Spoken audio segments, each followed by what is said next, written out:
That means Giambi, Williams, and Posada. And after having the pinch hit from Mirabelli, Jason Varitek stays in the game. He does the catching. He caught only 2 innings this season with Wakefield on the mound. That came right at the end of the year. Otherwise, of the 202+ innings, Mirabelli caught 200 of them, as Embry and Timlin are both loose and ready in the Red Sox bullpen. That's wide. 2-1 on Giambi, who's 0 for 3 tonight.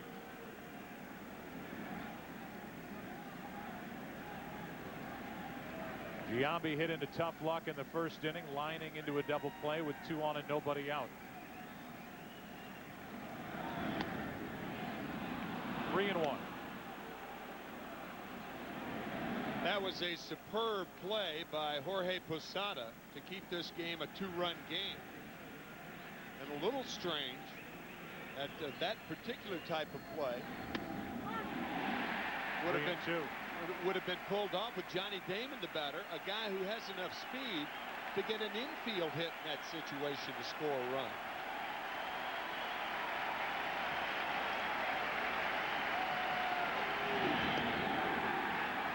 Low for a leadoff walk. 4 walks in this game by Wakefield. Here's that play once again. Millar goes halfway and stops. The one thing Posada does, he doesn't throw the ball too quickly. Takes a couple of steps, then a strong throw to second base. Soriano looks at Millar, and now he sees Nixon running. He throws to Posada, and now Posada gets rid of it quickly. And they tag out Nixon at third base. That's about as well done as you could do it right there. Tim Wakefield is being lifted, and he is glaring at the home plate umpire Cousins as he exits here in the 8th.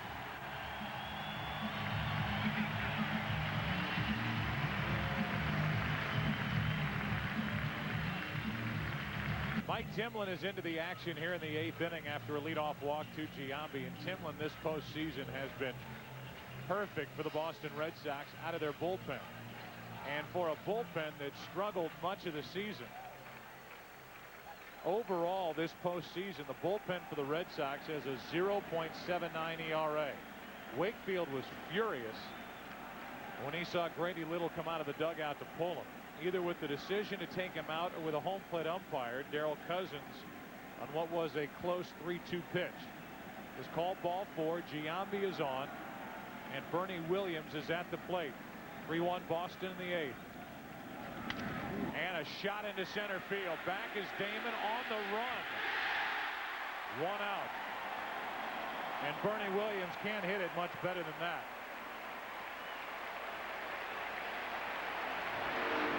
Johnny Damon can track them down and catch a fly ball as well as any center fielder in the American League. Playing relatively shallow. A nice play by Damon. Bernie Williams did not get the lift on that ball. Otherwise, this game's tied. Now Posada. So even with the switch hitters, and then Matsui and Johnson, Grady Little puts his faith in Timlin, the right-hander.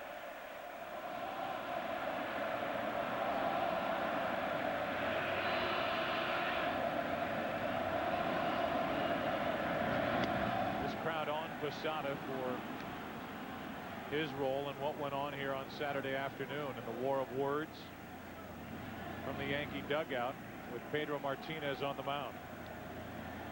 Posada with power to left field. That's dangerous in this ballpark. The monster looming. 1 on, 1 out. 1 ball, 1 strike.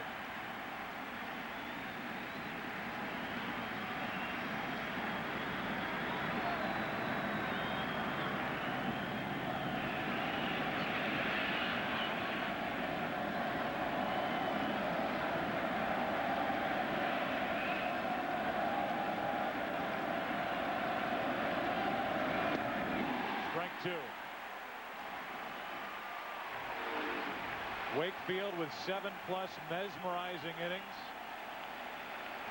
And now it's Timlin out of the bullpen throwing mid-90s. He has Posada set up at 1 and 2.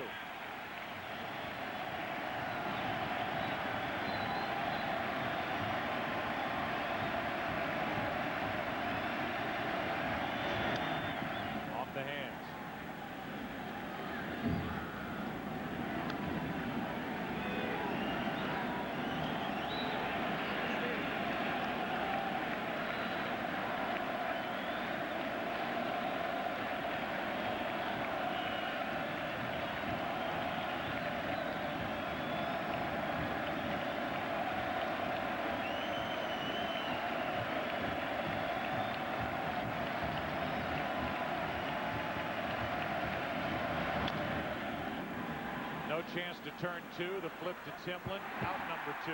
Down to second is Giambi. Nicely done by Kevin Millar. He gave the ball to Mike Timlin in time to find the bag.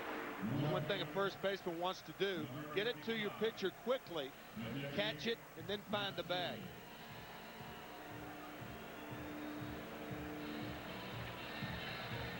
They show up in mid-February in spring training to work on that play, and here in mid-October, Timlin and Millar get a chance to use it. Now with the left-handed hitting Matsui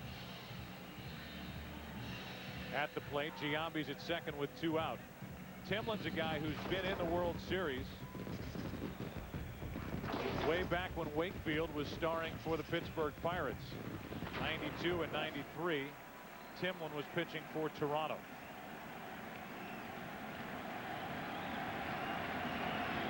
Won a ring both years. With 2 out, Matsui. Ball 1. Toronto beat the Atlanta Braves in 1992, and the Philadelphia Phillies on the home run by Joe Carter off Mitch Williams in Game 6 of '93.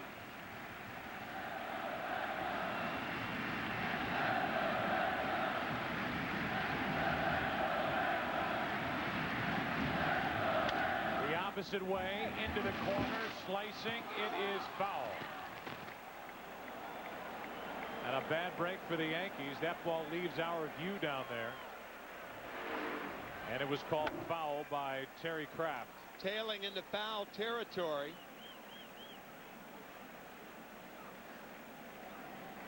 About 2 feet or so. There's now but 2 feet down there, right, Brett? If you keep that ball out of the stand, it's tough to hit a foul down. It is.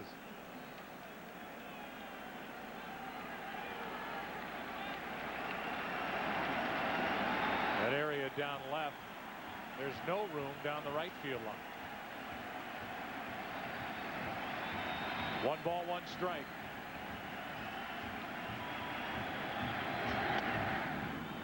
Two and 1 on Matsui, who's 0 for 3 tonight. But that was against the knuckleball work of Tim Wakefield.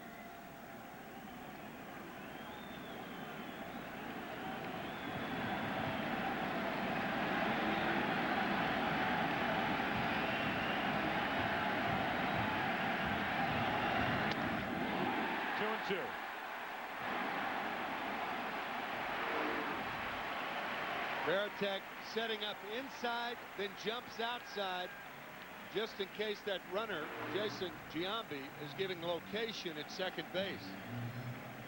A lot of catchers will set up late, but Giambi will bounce back and forth. The criticism of that is not giving your pitcher a firm target from the get-go.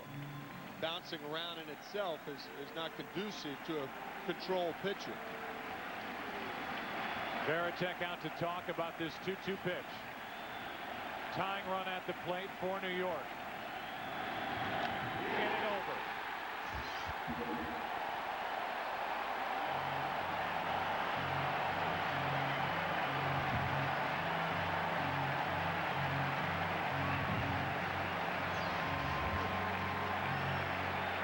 On Fox is brought to you by Radio Shack, official sponsor of Major League Baseball. By MasterCard, there are some things money can't buy. For everything else, there's MasterCard. By Duracell, trusted everywhere. And by Sprint, proudly offering picture mail and PCS Vision picture phones.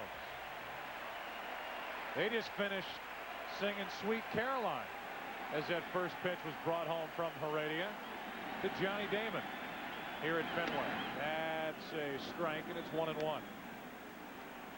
Again, trying to steal a run were the Red Sox in the bottom of the 7th. Posada played it perfectly, and Damon was left standing at the plate. Here he is to lead it off. Strike 2.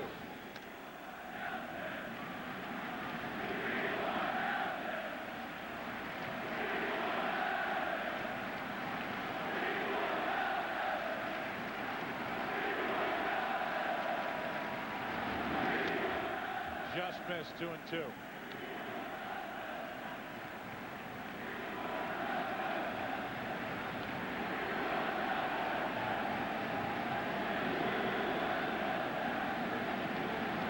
an answer chant from what we heard at Yankee Stadium after Game 2. We want Pedro. The fans here chanting, "We want Nelson," who was involved in that fight in the bullpen on Saturday in the 9th inning. Damon sticks it out and pokes it to Jeter.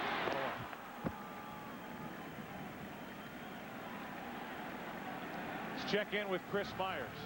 Fans chanting, "We want Nelson," meaning Jeff Nelson, who was involved in that altercation in the 9th inning. We went out earlier in the right field bullpen area to get a sense of the mood, where the fans are very close, and I would call it controlled passion.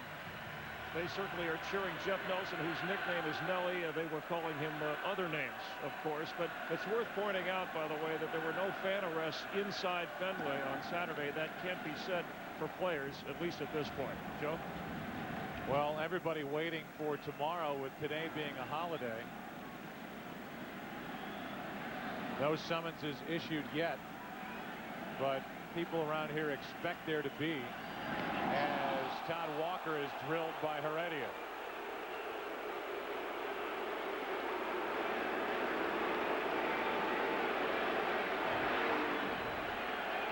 And that's going to get Jeff Nelson in the ball game with Garciaparra coming up. Todd Walker hit the small of the back. Here comes Nelson to Garciaparra. Excuse me, Joe. I was going to say, here in Fenway, they want Nelson. They get Nelson here with 1 on, 1 out in the 8th.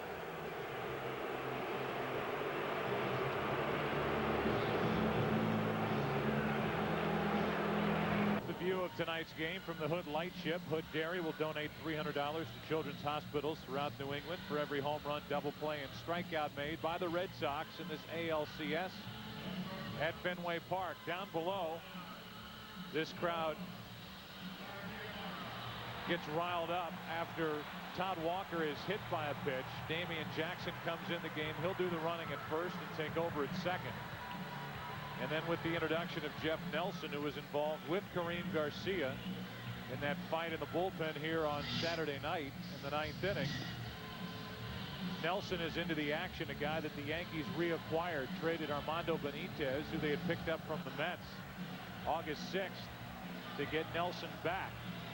And so far, Jeff Nelson has recorded 1 out in this ALCS. Jose Contreras has more or less taken his main setup spot, getting to Rivera in the Yankee bullpen. Garciaparra at the plate, hitless tonight.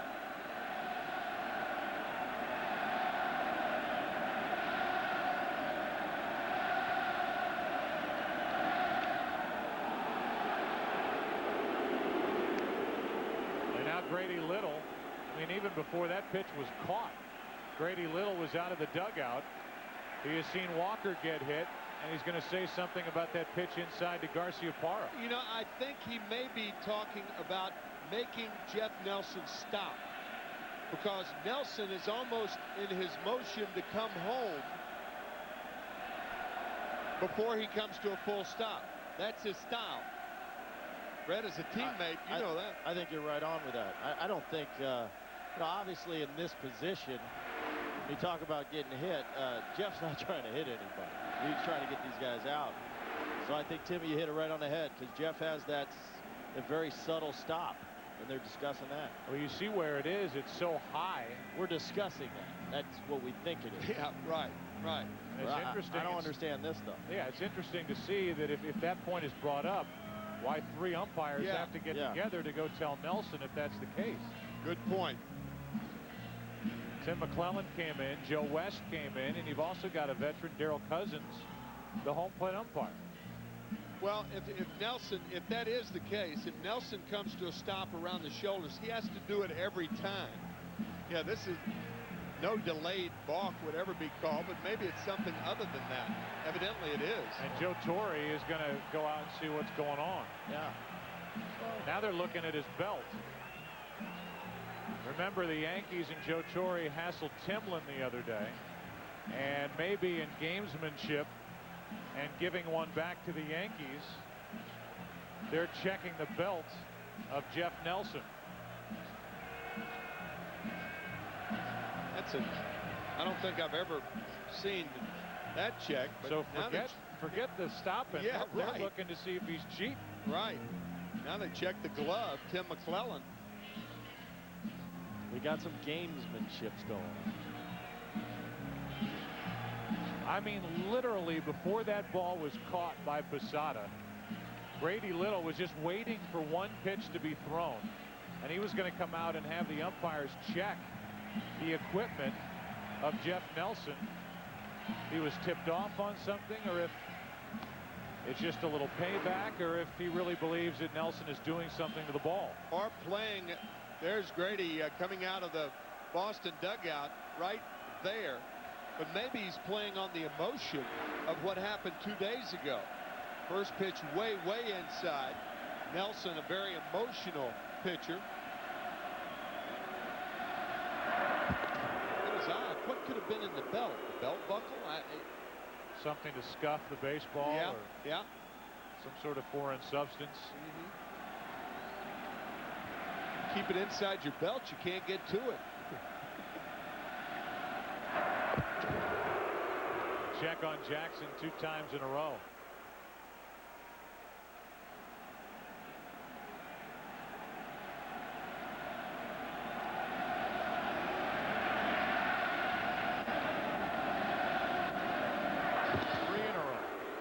That was close to a balk. When you throw to first base, you have to step over, and that was a wheel move. Very close to a balk. Nelson does not have a good move to first base. His body language is awfully interesting here as he deals a strike in at the knees to Garciaparra.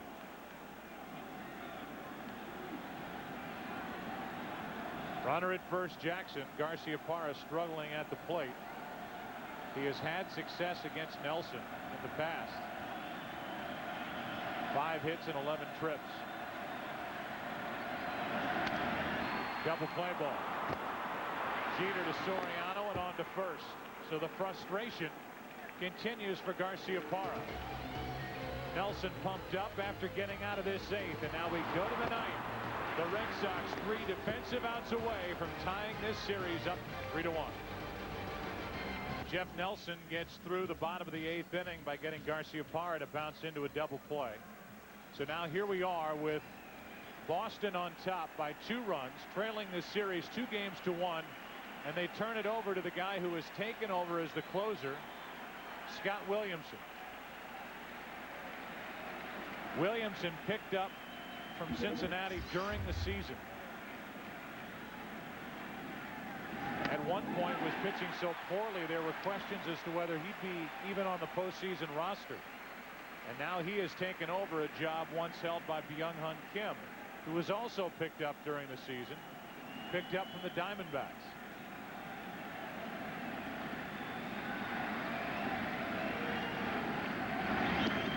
Down and in. Williamson got the save in game 1, a 5-2 victory for Boston. Saved it for Wakefield as the Red Sox make a bid and try to beat Mike Mussina for the 2nd time in this series. A guy they wanted and courted as a free agent before the Yankees signed him. 1-1 pitch. Just poured in over the inside corner, 1-2.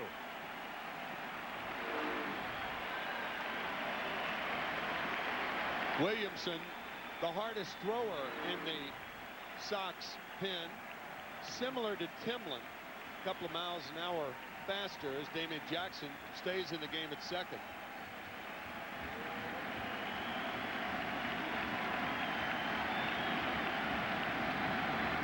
Nick Johnson on 1-2. The Red Sox 2 outs away from tying this series at 2.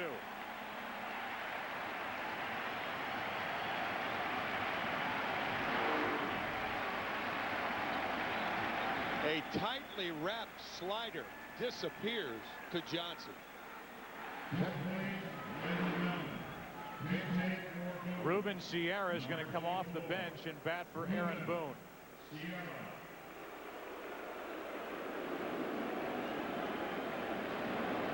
So Boone, who is hitless in this series, 0 for 9, 0 for 3 tonight, watches Sierra dig in. DeLucci on deck.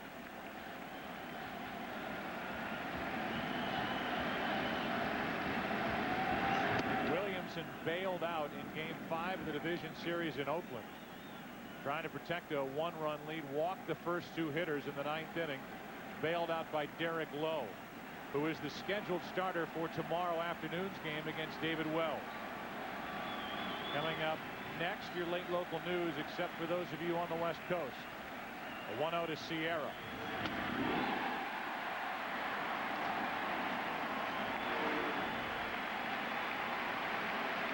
Tim, you've talked about it before. You would do Sierra a favor if you went away from the fastball if you are Scott Williamson. Yeah, Ruben Sierra's got that slider speed bat this late in his career. He's very effective with an 88-mile-an-hour fastball, but not this one normally. It's 1-2.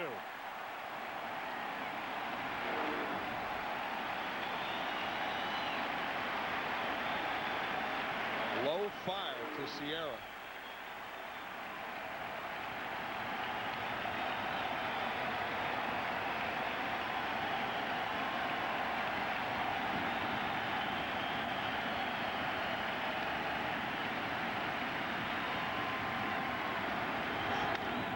Into right field, well hit. Back is Nixon at the wall to wave goodbye. That makes it a one-run game. It's 3-2 in the 9th. Ruben Sierra gets it out of the park to right. And it's 3-2 here in the 9th inning. Guess what? He caught up to it. A low fastball from Williamson. Actually right inside part of the plate. About belt high.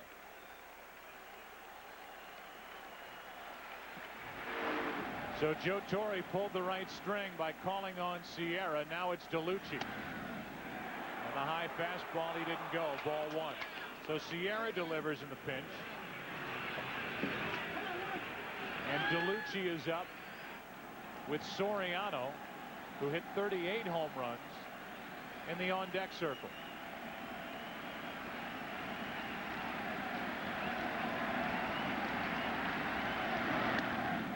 One ball, one strike.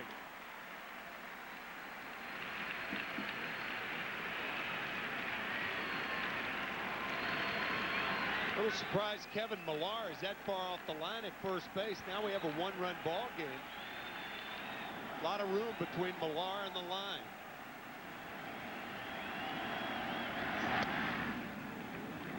Two and one.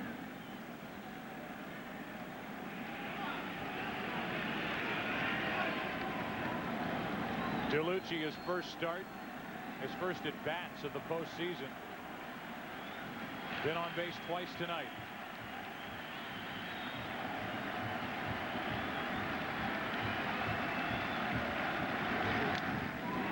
Two.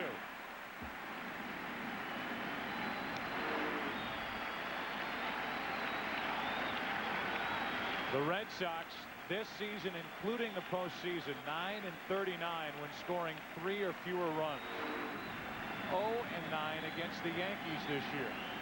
They lead 3-2 here in the 9th with 1 out, nobody on, and a 2-2 count on DeLucci.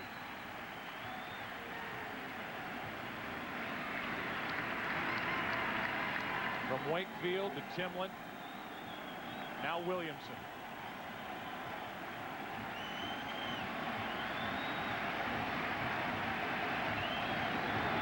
Two out.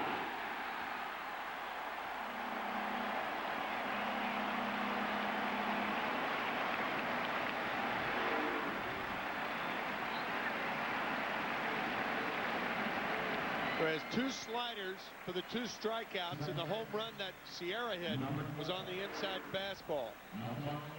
I think early in Williamson's career, he used the split instead of that slider, and I don't know whether it's hurt his elbow or whatever, but he's gone strictly with the slider. I didn't see a split out of him at all this year. Williamson, the Rookie of the Year back in '99 with Cincinnati. With 2 out, nobody on. Soriano Strike one. His manager then was Jack McKeon, who's watching in Chicago prior to Game 6 tomorrow night here on Fox. The Marlins and the Cubs. Game 4 here, and the Red Sox trying to even the series. One strike away.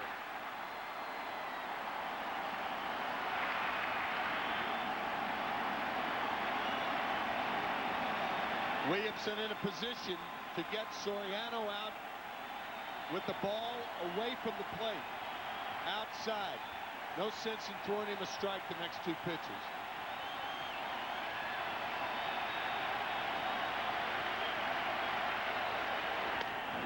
There's Veritek standing up, and it misses for ball 1 high. Mr. Clutch for the Yankees, Jeter on deck.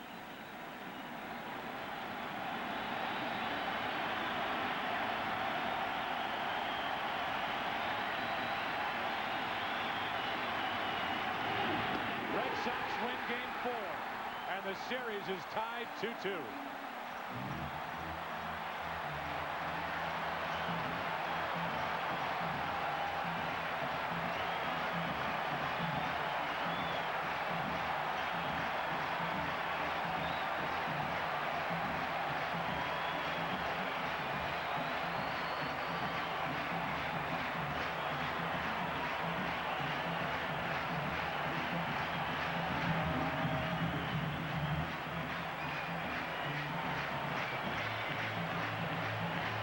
Tim Wakefield, the winner in Game 1. Tim Wakefield moved up to Game 4 after the rain out last night. And now the Red Sox have evened this series, and they have Derek Lowe, who was 11-2 at Fenway Park this season, pitching tomorrow afternoon here in Boston. Red Sox even the series tonight. Tim Wakefield with both wins, Game 1 and Game 4.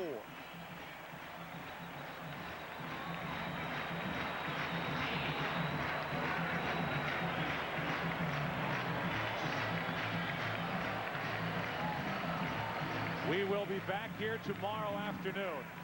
A 4 o'clock start Eastern time here on Fox for Game 5. Let's check in with Chris Myers. All right, well, the fans are hollering. We're with Tim Wakefield, his 2nd win here in 4 games. Congratulations. Given the volatility of this series so far, how much did emotion play in this win tonight? It played a lot. You know, being rained out yesterday, I think it got everybody just to cool down and just play baseball. And you know, my emotions got out of control there in the 8th inning. I apologize for that, but you didn't want to come out. No, what I knew, I had 1 hitter. If anybody ever got on, I was going to be done, and you know, my emotions took over, and I apologize for that. But that's why we play this game, full of emotion. And this is a unbelievable crowd, and I'm just thankful that I can put this uniform on and go out there and compete every day. What went through your mind in the 9th when Sierra homered him in a 1-run game? Well, I had confidence in Scotty that he could get the job done. I mean, Mike Sim did a great job in coming and getting me out of that jam when I got Giambi on base, and then you know, we had a 2-run cushion, so the home run didn't hurt us, and Scotty did a great job finishing it up. How about the pitching against this Yankee lineup? The last win, I think it was 2 strikeouts. You had 8 strikeouts tonight. What was the difference in the knuckler from your point of view? I felt like I was in the strike zone a little bit more, and I had a little bit more movement today than I did there. I had some movement there, but the bottom wasn't dropping out of it in New York, and it was today. And they talk about, you know, Red Sox history. Did the weather, obviously it was a benefit for you guys. Somebody looking over you? No, I mean, the weather doesn't really play a factor in me. It wasn't cold enough, but it was just perfect weather tonight. It was nice and cool. But the rain out to give you the chance to start here. Yeah, the rain out. I was going to start today no matter what, and I just wanted to give Berkey an opportunity to pitch in Game 6. All right, so now it's all even. A thought on tomorrow afternoon here? Yeah, let's go get him. Okay, thanks for your time. All right, we appreciate it. Tim Wakefield joining us here. Let's go up to Joe Buck. Joe? Chris, thanks. Red Sox win at a final of 3-2. The coordinating producer of Major League Baseball on Fox and the producer of today's game is Michael Weissman, the director Bill Webb. Steve Horn assisting us up here in the booth, the tape producer Aaron Stoikov, the associate director Kathy Hunt, the broadcast associates Eric Billigmeyer and David Duvall, the VP of field operations Jerry Steinberg, our technical producer Dave Hill, the studio show produced by Gary Lang, directed by Bob Levy, and the coordinating producer of the studio show is Scott Ackerson. Senior producer of Fox Sports Bill Brown, and the executive producers Ed Gorn and David Hill. Final score 3-2 Boston. They've evened this series at 2 games apiece. 2 big home runs tonight. One by Walker, one by Nixon. The pitching good enough for Boston. And they win it 3-2. The series is even. There's tomorrow's starter, Derek Lowe, pumped up for Boston. He'll be on the mound against David Wells. For Tim McCarver, Brett Boone, and Chris Myers, I'm Joe Buck. So long from Fenway. Jeannie and Kevin Kennedy will be along after these words. Good night from Boston. Now, as he's become the